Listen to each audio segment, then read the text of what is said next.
Bonjour et bienvenue dans votre magazine de l'économie. Cette semaine, notre grand témoin sera Thierry Amiel. Bonjour. Bonjour. Vous êtes le dirigeant de Café Négril. Alors le marché du café est caractérisé par une offre dispersée, un marché instable entre les variations de l'offre, de la demande et de la spéculation, ainsi qu'une demande concentrée avec quelques grands importateurs et quelques multinationales qui trustent le négoce et la distribution. Alors finalement, c'est un beau cas d'école pour illustrer la mondialisation avec un produit qu'on associe au plaisir et à la dégustation. Comment est-ce qu'on fait alors, Thierry Amiel, finalement, pour résister en tant que torréfacteur indépendant? Mais tout d'abord, il faut dissocier les torréfacteurs industriels des torréfacteurs artisanaux. Donc il y a les gros méchants et il y a les petits sympas. Il y a les gros méchants qui sont industriels et les petits sympas qui font tout ce qu'ils peuvent pour faire le meilleur café possible. Donc à la base, ce n'est pas les mêmes cafés verts qui sont choisis, ce n'est pas la même torréfaction.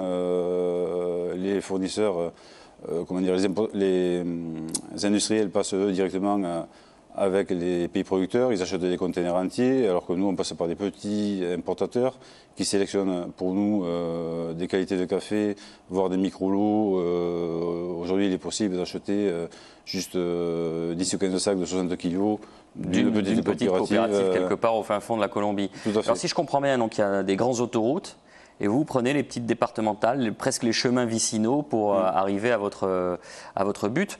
Le café industriel et vous parliez de café vert, c'est-à-dire c'est quoi votre positionnement? C'est plutôt du café haut de gamme, c'est quoi le café vert? Le café vert, en fait, c'est le café qui n'est pas encore torréfié. D'accord. On pourrait parler de la façon du process, mais c'est peut-être un petit peu long. En fait, ce qu'il faut retenir, c'est que des caféiers produisent des cerises rouges. Ouais, Dans une cerise, on a 2 grains de café, en général. Des fois, il n'y en a qu'un seul. Et c'est le noyau du fruit, en fait, qui est le grain de café. Une fois que ce grain, que la cerise a été récoltée, on enlève donc la chair de la cerise. On se retrouve avec un grain vert entouré d'une parche. Et là, il y a plusieurs process pour le transformer. Pour préparer le café vert, en fait. Soit il y a des méthodes humides qui servent à faire fermenter le café vert dans des bassins avec de l'eau pendant 24 à 72 heures suivant les coopératives. Et sinon, il y a des process où le café n'est pas fermenté.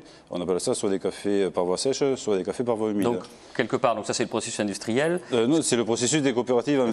Pardon. Voilà, donc vous récupérez ce café qui est toujours dans la récolte de l'année, c'est ça? C'est important. Ouais. Alors c'est très important. Aujourd'hui, la spéculation au niveau des cours du café se joue d'une part en bourse et d'autre part, il y a des stocks il y a des milliers de tonnes de stocks de café vert. Ça veut dire qui sont stockés en Allemagne et en Hollande et qui peuvent entreposer très longtemps. Oui, si on avait une politique de prix, on pourrait acheter du café du Guatemala, récolte 2008, 2009 ou 2010, 30 ou 40% moins cher que la récolte de l'année, tout simplement. Sauf qu'en qualité de goût, c'est pas du tout la même chose. On perd énormément. Alors, Café Négril, c'est d'abord et avant tout une histoire de famille. Ça commence en 69. Tout à fait, c'est mon papa qui avait créé l'entreprise. Il a travaillé tout seul jusqu'en 87. Il avait juste une personne à mi-temps pour y emballer le café. Il travaillait uniquement avec le milieu hôtelier. En 87, j'étais son premier salarié. Et il m'a dit, si tu veux que je te paye, il faut développer, il fait des clients. Bouge-toi, si tu veux mériter ton salaire, il faut que tu développes l'entreprise. Voilà. Et puis on a travaillé ensemble jusqu'en 97, où il est parti à la retraite. Là, j'ai pris la succession. On avait déjà 3 salariés. On était 4 donc avec moi. En 2002, j'ai démarré un marché de dosettes pour les entreprises avec des petites machines. Mais justement, on va en parler. Donc, on part d'une structure presque un homme seul, c'est assez classique, mais à une diversification. Et pour exister, il faut se diversifier parce que pendant ce temps, le marché change, les nouveaux concurrents arrivent. C'est ça. Alors, qu'est-ce qu'on fait? On va vers le professionnel, on va sur le marché de la dosette. Comment vous avez fait? Alors, qu'est-ce qui s'est passé? De 87 à 97, j'ai vu les marchés, les volumes dans le milieu hôtelier baisser petit à petit. Pourquoi? Parce qu'en fait, malheureusement, le milieu hôtelier a perdu le monopole de l'expresso. C'est-à-dire dans les années 80, vous vouliez un café expresso, il fallait aller dans un bistrot ou la brasserie du quartier. Ouais. Alors qu'à partir des fins des années 90, il y a des machines qui sont arrivées assez évoluées sur le marché pour pouvoir sortir un très bon café expresso à la maison ou au bureau. Donc en 2002-2003, j'ai lancé ce système de machines à dosettes que l'on mettait dans les entreprises. Ça nous a diversifié. On est sorti un petit peu, tout en gardant la clientèle historique hôtelière, on est sorti aussi sur ce marché d'entreprise. Donc ça, c'est la première piste de diversification. Donc vous essayez d'anticiper le marché, faire un peu de prospective. Et là, le grand méchant Nestlé arrive avec son espresso. Comment on fait pour résister à ce rouleau compresseur? D'abord, est-ce que c'est une menace ou est-ce que c'est une opportunité? Pour nous, il n'est pas du tout méchant. Hein. C'est plutôt un tremplin parce que depuis 2007-2008, Nespresso a fait tellement de market sur le café en général. Ils ont valorisé le produit et aujourd'hui les gens s'intéressent beaucoup plus au café qu'il y a même 10 ans. Donc, ils ont payé vos frais marketing, quoi. Voilà. Donc les gens sont plus sensibilisés au café. Alors ça veut dire quoi? Vous avez un positionnement plutôt premium, plutôt haut de gamme. On a les machines qui sont aussi montées en gamme. Tout à fait. On va dire, alors le vrai amateur va chercher des machines qui ont un moulin à l'intérieur, puis qui ensuite va faire l'expresso. C'est beaucoup plus écologique. Le marc à café, on le met dans les rosiers, plutôt que de jeter des dosettes ou des capsules à la poubelle. Et on a un prix de revient qui est beaucoup moindre, alors qu'on a un café de très bonne qualité avec un robot café grain. Aujourd'hui, le marché du robot café grain est en train d'exploser. Parce qu'il y a beaucoup de gens qui basculent, tous ces industriels qui essayent d'avoir fait des machines captives. C'est-à-dire que quand vous achetez la machine de tel industriel, vous êtes obligé d'acheter les capsules. Oui. Il n'y a pas qu'un espresso sur le marché. Et donc aujourd'hui, les gens veulent se libérer, acheter des robots café grain et choisissent le café chez leur torréfacteur ou chez nous, via notre site marchand. Et ça permet de découvrir de nouveaux cafés, comme je le disais tout à l'heure, avec des petits cafés de terroir qu'on achète directement chez des petits producteurs qui font du café vraiment de qualité. Et tout cela est en plein mouvement aujourd'hui. Voilà. On est en plein bouillon. Du coup, on a décidé, après avoir fait un site marchand en 2007 dédié aux particuliers, aujourd'hui on a à peu près 10 000 clients particuliers sur le site qui nous commandent des cafés en grains essentiellement régulièrement.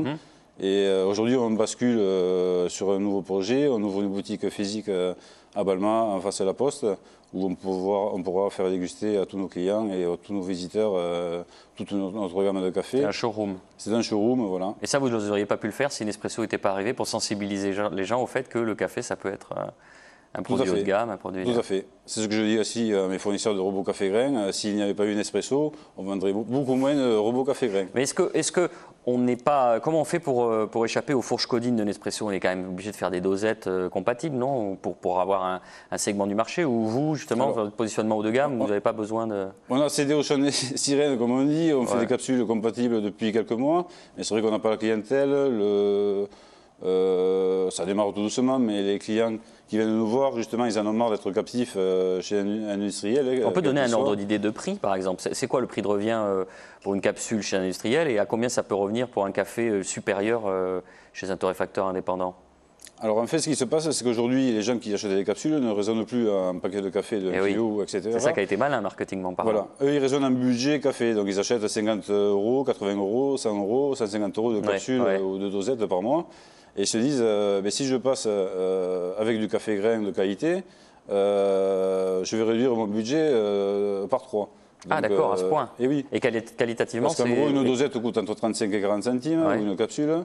Et avec du bon café grain, on est entre 12 et 15 centimes suivant les modèles, de machine à café et le café que l'on achète aussi, bien sûr. Mais là, on va entrer de plein fouet avec le conflit de la société moderne. C'est-à-dire, on a de moins en moins de temps, on a envie d'appuyer sur le bouton, schlac, boum, le café sort, alors que les machines robotisées avec le grain, etc., ça demande un entretien, ça demande, vous voyez, une surveillance un peu plus importante, pour un résultat certes probablement supérieur en termes de qualité organoleptique, Tout à fait. Mais voilà, dans cette société qui va tellement vite... Un robot café grain, quand on le met en marche, au bout de 30 secondes, il est prêt à fonctionner, il a fait son petit rinçage, ça marche pareil. Après, il faut faire l'entretien comme tout le matériel, même une machine à capsule, si on ne la détartre pas, au bout de 2 ans, elle est bouchée. Ça, quel que soit le matériel, l'ennemi numéro 1, c'est le calcaire, donc il ne faut jamais oublier d'entretenir son matériel. Donc vous avez vu une montée en gamme avec ces dernières années, le client lambda n'est plus vraiment le client lambda, c'est devenu un amateur. Qu'est-ce qui vous réclame? Vous avez combien de références, par exemple, en tant que torréfacteur indépendant? Aujourd'hui, alors en pure origine, on a pratiquement 60, on doit être à 58-59. Plus après, je crée des assemblages de différents cafés pour faire des cafés aux propriétés aromatiques et un goût qui soit équilibré. Pourquoi? Parce qu'en fait, ça vient aussi de l'historique par rapport au milieu hôtelier. On ne vend pas le même café dans un salon de thé que dans un café PMU ou un restaurant étoilé. Donc la clientèle n'est pas tout à fait la même. Donc il y a des mélanges particuliers en fonction des cibles. Voilà. Et donc on a des clients qui préfèrent des cafés beaucoup plus corsés, donc on va marier des arabicas qui ont beaucoup plus d'attaque en bouche. C'est souvent des arabicas. Vous êtes des alchimistes finalement. Ou alors on pourrait se rapprocher ça des énologues quelque part. Tout à fait. On élève le café comme Tout à fait. on élèverait du vin. Le marché mondial du café va souffrir d'un déficit d'offres au cours de la saison prochaine, principalement à cause des conséquences de la sécheresse au Brésil. Est-ce que ça va avoir des implications pour vous ou pour nous dans notre tasse de café, ou au contraire ce sera amorti par le marché? Ça va avoir forcément des implications pour tout le monde. Ouais. Donc en premier plan, il y a les torréfacteurs qui subissent les cours par rapport à la bourse. Aujourd'hui, il y a une sous-production qui est annoncée au Brésil. Ils font en général entre 60 et 65 millions de sacs. Alors pourquoi on parle du Brésil? Parce qu'en fait, c'est le pays producteur qui produit 52% de la consommation mondiale. Et vous allez me dire, mais nous on s'en moque parce qu'on ne prend pas de café au Brésil, c'est pas bon. Non, c'est pas. Non, je plaisante. Il y a du très bon café au Brésil, il y a de tout, à tous les prix. Oui, bien sûr. Comme dans tous les pays producteurs, on peut acheter du premier prix ou du café haut de gamme. Alors, quelle implication pour vous? Donc, l'implication, en fait, c'est que déjà depuis un mois et demi, le cours est monté de 50%. Heureusement que j'ai quelques accords avec des importateurs où on a certains prix qui sont bloqués. Là, on va dire qu'on est tranquille, entre guillemets, jusqu'au mois de septembre.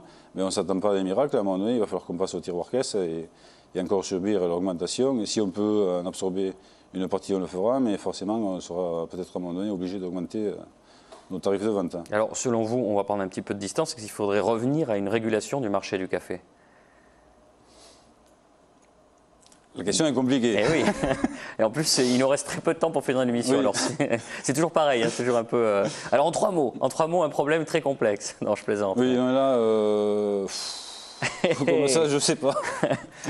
Aujourd'hui, on fait l'empreinte du monde de la finance. Le café, c'est le deuxième marché après le pétrole, oui. Toutes matières confondues. Et donc, dès qu'il y a une brèche pour pouvoir gagner de l'argent sur un produit, quel qu'il soit, les financiers s'y engouffrent. Les financiers s'y engouffrent. Ouais. Voilà. Et ça, pour le contre-attaquer, ça va être compliqué. Bon, je dirais que ce serait un oui, mais alors il faudrait peut-être revenir à une régulation du marché du café. Thierry Amiel, merci beaucoup d'avoir participé à ce magazine. On va se faire une petite tasse pour se remonter le moral. Merci de nous avoir suivis et à bientôt pour un prochain Mag Echo.